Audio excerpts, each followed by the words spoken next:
Hello, ladies and gentlemen, and welcome back to Inside Movies Galore. I'm your host, David Streggy, and tonight I have a review for you of a movie that's been on my mind. And I would have gotten this out earlier, but the power kept going out here in Wisconsin, evidently because of a tree. Must have been because of the one of the characters in this movie. But in any case, earlier in the day, I was contacted by the director of this film, and he wanted me to review this film. And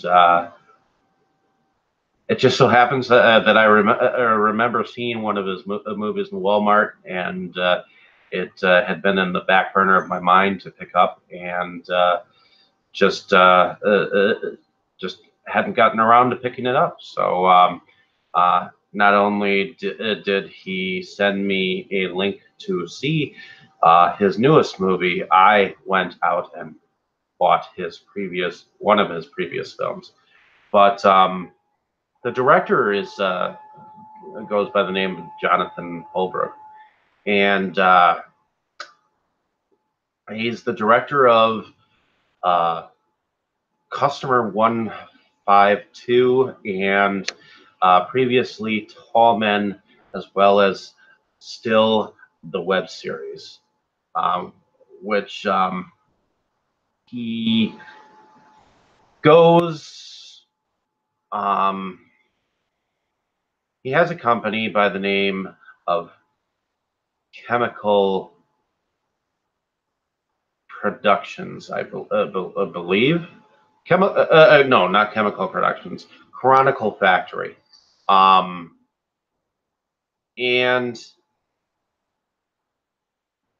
this film is called Beloved Beast. Now, it has an interesting cast of characters, much of which surround a young girl by the name of Nina, who is played by a young girl by the name of Sanea Lautsis. And apparently the character of Nina, her parents die in a car crash, and then we see an officer of the law find her as a survivor, and then she gets involved with a social worker who ultimately becomes somewhat of a savior later on. But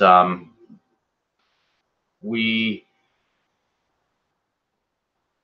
have young Nina ultimately ending up with her aunt, who goes by the name of Irma Ritz, who is played by Joy Yahokovsky, where she seems to be kind of a party girl, but she evidently lives in the small town of Slough Town, and she is involved with a group of gangsters that evidently set their eyes on Nina. And the thing is, there's a Japanese twist to this. Evidently, Nina's father had always told her the story of the Rabbit King. And so this whole film is kind of told like a fairy tale. I don't want to say too much about this film because there's a lot. This film has a lot of journey to travel to get to where it needs to find its audience. It's only been sent out to a few festivals. And as far as I know, it's supposedly supposed to be getting a possible springtime release. But going back to the story, there is another story that is connecting with Nina's story, and the film is roughly about 2 hours and 54 minutes. So I think that the film will either be loved or hated by people out there as film watchers, because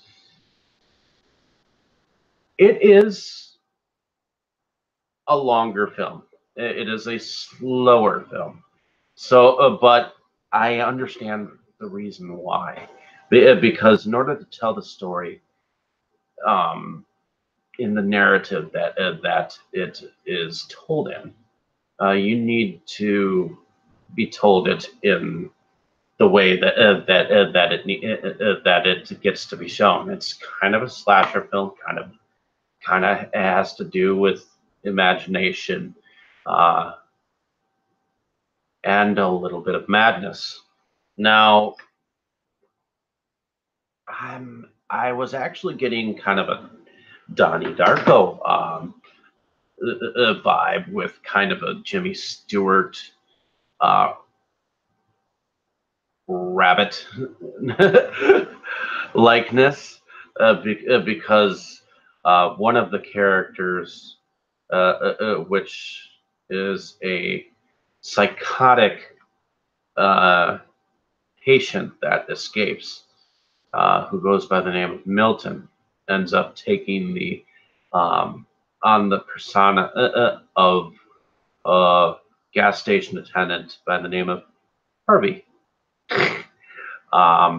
So you have that going on, and then eventually, in a sense, this character somehow ends up meeting up with Nina, and becomes a halfway protector of this little girl. And on the other hand, the gangsters, there's a man who is in charge, who I just love his performance in here as well, because